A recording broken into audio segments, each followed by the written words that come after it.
Selamat siang anak-anak. Untuk hari ini kita akan belajar pembelajaran tema 1 subtema 3. Pembelajaran 1 bersama saya Pak Andre.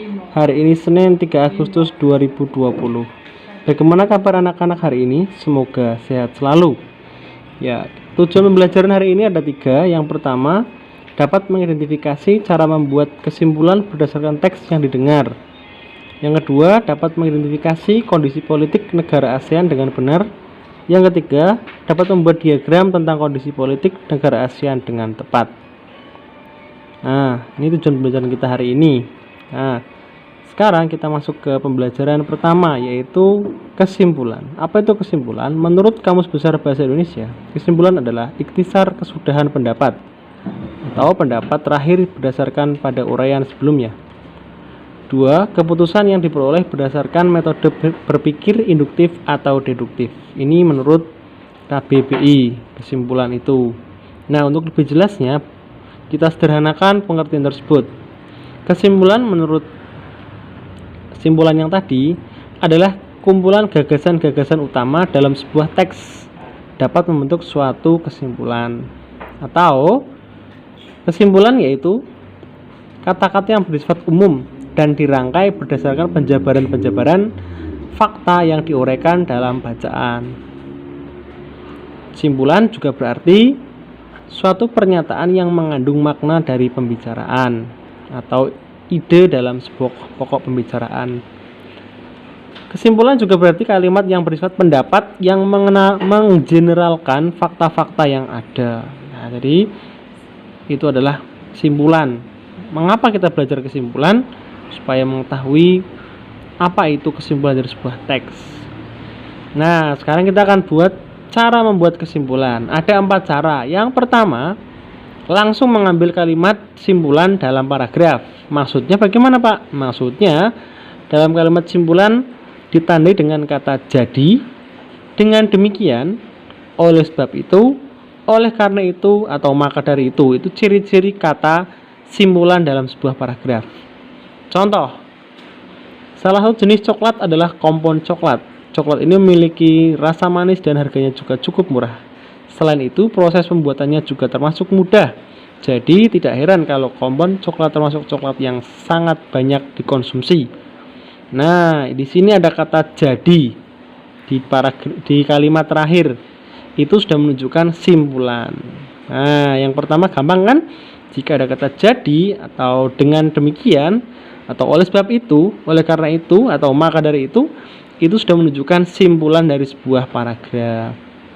Jadi kesimpulannya adalah kompon coklat termasuk coklat yang sering dan banyak dikonsumsi. Itu cara pertama. Kemudian cara kedua, bagaimana? Yaitu menggabungkan antara kalimat utama dan kalimat simpulan yang biasanya berada di akhir paragraf. Di akhir paragraf ada simpulan, ada kalimat. Kita perhatikan. Ya, acara tahun baru dirayakan dengan meriah. Ini awal kalimat, sedangkan akhirnya adalah akibatnya banyak sampah yang tertinggal setelah perayaan tahun baru. Nah, walaupun ini di awal dan di akhir, anak-anak tetap harus membaca keseluruhan paragraf. Jadi begini kesimpulannya. Nah, kesimpulannya adalah kemeriahan acara tahun baru mengakibatkan lingkungan kotor karena banyak sampah yang tertinggal. Begitu ya. Ini ada awal dan di akhir paragraf. Itu bisa menggunakan cara ini. Atau cara yang ketiga, bagaimana itu? Dengan cara mencari hubungan sebab akibat atau akibat sebab dalam sebuah paragraf. Maksudnya adalah kita akan membaca paragraf secara keseluruhan dan tentukanlah sebab atau akibat dalam sebuah paragraf tersebut.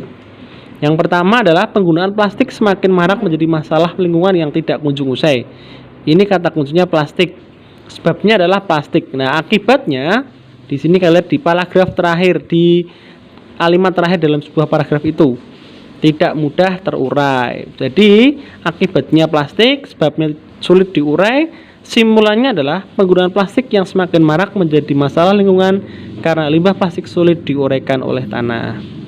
Dan cara yang terakhir untuk menentukan simpulan adalah jawaban dari ide pokok. Maksudnya, Pak? Ini maksudnya. Kita cari dulu ide pokoknya. Dan setelah itu kita akan buat menjadi kesimpulan. Seperti kegiatan berikut ini. Paragraf berikut ini ide pokoknya adalah pencemaran. Nah, dampaknya. Kita buat pertanyaan, apa dampak pencemaran yang masuk dalam tubuh? Kesimpulannya jadi dampak pencemaran yang masuk dalam tubuh adalah terganggunya pertumbuhan, perkembangan, pembentukan tulang, perkembangan otak dan saraf. Di situ ada semua. Inilah cara membuat kesimpulan. Bagaimana? Sudah siap untuk membuat kesimpulan? Ya. Nah, Pak Guru ada tugas. Silahkan kalian dengarkan bacaan yang akan Pak Guru bacakan, kemudian carilah kesimpulannya, kemudian kalian tulis di buku tugas, dan jangan lupa upload di Google Classroom gitu ya. Oke. Dengarkan paragraf berikut. Hiu gergaji hidup di Danau Sentani. Hiu gergaji dikenal dengan nama pari atau hiu sentani karena memang hidup di Danau Sentani, Papua. Hiu gergaji menggunakan giginya yang berjumlah 14 hingga 22 gigi gergaji. Ia menggunakan giginya untuk mencari makan dan bertahan hidup. Tubuhnya berwarna keabu-abuan dan ramping. Ia dapat berenang dengan cepat. Oke anak-anak, kita lanjutkan pembelajaran IPS tentang negara-negara ASEAN. Perhatikan, kita akan belajar kondisi politik di negara-negara ASEAN. Yang pertama, bentuk pemerintahan negara ASEAN. Ada bentuk negara republik dan bentuk negara kerajaan. Ada 5 negara republik dan negara kerajaan. Nah, republik kepala pemerintahnya adalah presiden, sedangkan kerajaan bisa raja atau sultan. Perhatikan detailnya berikut ini. Negara yang pertama, Brunei Darussalam. Brunei Darussalam kepala negaranya adalah sultan. Kemudian ibu kotanya di Bandar Seri Begawan, bahasa yang digunakan Melayu dan Inggris, mata uangnya Brunei dolar. Luas wilayahnya 5.765 km persegi. Nah, hari kemerdekaannya 1 Januari dan lagu nasionalnya Allah Peliharalah Sultan. Brunei Darussalam adalah negara kecil di utara Pulau Kalimantan dan mereka adalah negara yang bekas jajahan dari Inggris. Nah, negara Brunei termasuk negara kesultanan Islam yang dipimpin oleh seorang sultan. Berikut ini adalah bendera dari negara Brunei Darussalam. Nah, negara kedua adalah Kamboja. Kamboja negara berbentuk kerajaan yang dipimpin oleh raja, sedangkan kepala pemerintahnya dipimpin oleh Perdana Menteri. Ibu kotanya di Phnom Penh, bahasanya Khmer, mata uangnya riel, luas wilayahnya 181.035 km persegi. Hari kemerdekaannya 9 November dan lagu nasionalnya Royal Kingdom. Kamboja memiliki ikon yaitu Angkor Wat, yang dimana di dalam benderanya tersebut dibuat lambang benderanya. Nah, dalam sejarah Kamboja terdapat penjajahan yang dijajah oleh Prancis dan negara tersebut pemerintahannya berpusat di Khmer, Kamboja. Nah, ya, ini benderanya Kamboja, ada gambarnya Angkor Wat. Kita lanjut, negara selanjutnya adalah Indonesia. Indonesia adalah negara berbentuk kepresidenan. Kepala negaranya adalah presiden. Ibu kotanya di Jakarta, bahasa nasional bahasa Indonesia, mata uangnya rupiah. Luas wilayahnya 1.904.569 km persegi. Hari kemerdekaannya 17 Agustus. Lagu nasional Indonesia Raya. Nah, ini sudah bulan Agustus ya anak-anak. Kita akan memasuki hari kemerdekaan Indonesia, memperingati HUT RI. Apa yang sudah kamu lakukan? Nah, Indonesia merupakan negara kepulauan terbesar. Indonesia terbesar di Asia Tenggara negaranya dan juga memiliki kepulauan yang sangat besar. Indonesia berdasarkan dengan dasar yaitu Pancasila. Nah, Sedangkan Indonesia memiliki etnis budaya yang beragam, serta suku dan dialek yang beraneka ragam.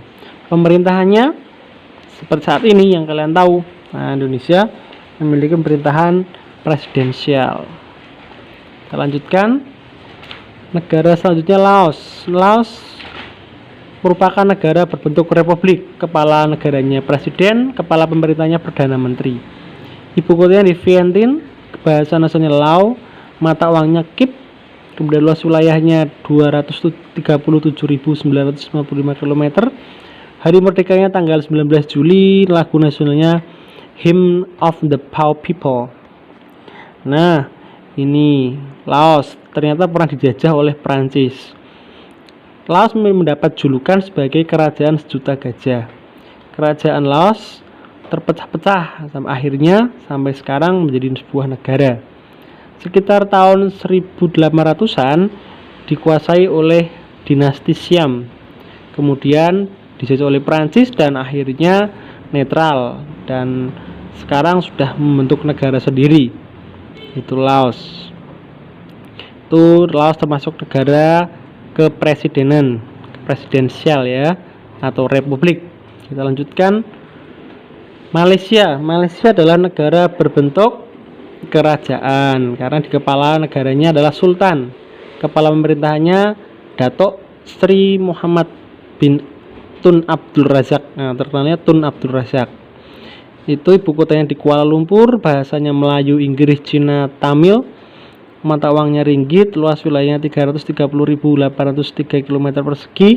Hari kemerdekaannya tanggal 31 Agustus. Sedangkan lagu nasionalnya Negaraku. Dan negara tetangga kita berbentuk kesultanan ya. Jadi Malaysia merdeka dari Inggris pada tahun 1957. Nah, sempat juga pernah Jepang menduduki Malaysia. Namun akhirnya Inggris menyerahkan Malaysia untuk menjadi negara yang merdeka. Nah, Malaysia benderanya pun sekarang. Negara selanjutnya Myanmar. Myanmar adalah negara berbentuk kepresidenan dengan kepala negaranya presiden. Ibu kotanya Naypyidaw Tau. Bahasa nasionalnya Myanmar, mata uangnya Kyat. Luas wilayahnya 675.576 km persegi. Hari merdekanya 4 Januari, lagu nasionalnya The End of the World. Nah, Myanmar pernah dijajah oleh Inggris. Saat itu Myanmar menggunakan sistem pemerintahan yaitu demokrasi parlementer. Perdana Menteri pertama bernama UNU tahun 1958. Sejak saat itu Myanmar menganut sistem partai politik dan meninggalkan sistem demokrasi parlementer. Sama dengan Indonesia sekarang ya. Kita lanjutkan. Negara selanjutnya adalah Filipina. Kepala negaranya Presiden Rodrigo Duterte. Dan ini presiden juga berbentuk presidensial. Ibu kotanya di Manila, bahasanya Filipino atau bahasa yang terkenal Tagalog, Inggris dan Spanyol. Mata uangnya peso, luas wilayahnya 343.448 km persegi. Hari kemerdekaan 12 Juni, lagu nasionalnya Lupang Hinirang. Nama Filipina berasal dari Raja Philip II. Filipina sendiri adalah negara berbentuk kepresiden atau partai politik yang setelah itu Filipina pernah dijajah oleh Spanyol. Dan akhirnya sekarang sama dengan Indonesia, negara yang berbentuk republik, hanya ada kepala negara, tidak ada kepala pemerintahan. Sekarang negara selanjutnya adalah Singapura. Ibu kotanya di Singapura, bahasa yang digunakan Melayu, Mandarin dan Tamil. Singapura adalah negara berbentuk partai politik yaitu presiden dan kepala pemerintahannya perdana menteri. Luas wilayahnya sangat kecil sekali, 716 km persegi. Mata uangnya dolar dan hari kemerdekaannya 9 Agustus. Lagu nasionalnya Majulah Singapura. Singapura merupakan negara yang besar pendapatan per kapitanya karena terdapat tokoh yang kepemimpinannya sangat menakjubkan yaitu Lee Kuan Yew. Beliau adalah seorang tokoh yang mampu memajukan Singapura dan menjadi negara terkenal sampai ke dunia. Demikian Singapura terus maju dan kita pun bersandingan dengan Singapura. Negara selanjutnya Thailand. Thailand adalah negara berbentuk kerajaan dipimpin oleh Mahaviraja Longin. Kepala pemerintahannya Perdana Menteri, ibu kotanya di Bangkok, bahasanya Thai, mata uangnya Baht, dan luas wilayahnya 513.120 km persegi. Hari kemerdekaan tidak ada. Kenapa tidak ada? Karena Thailand tidak pernah dijajah oleh negara lain. Lagu nasional adalah Pleng Chat Thai.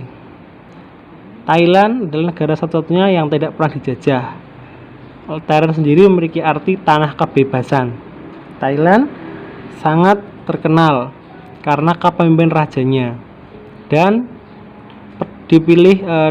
didukung oleh 200 perdana menteri yang sudah mulai berkecimpung dalam pemerintahan politik. Nah, itu Thailand, ini benderanya pun. Sekarang Vietnam, negara terakhir. Negara Vietnam adalah negara yang berbentuk kepresidenan, kepala negaranya presiden, dan di pemerintahannya adalah Perdana Menteri. Ibu kotanya di Hanoi, bahasa yang digunakan Vietnam, mata uangnya Dong, dan luas wilayahnya 331.210 km persegi. Hari kemerdekaannya 2 September, lagu nasionalnya Thanh Quyen Cha. Vietnam merupakan sebuah negara sosialis.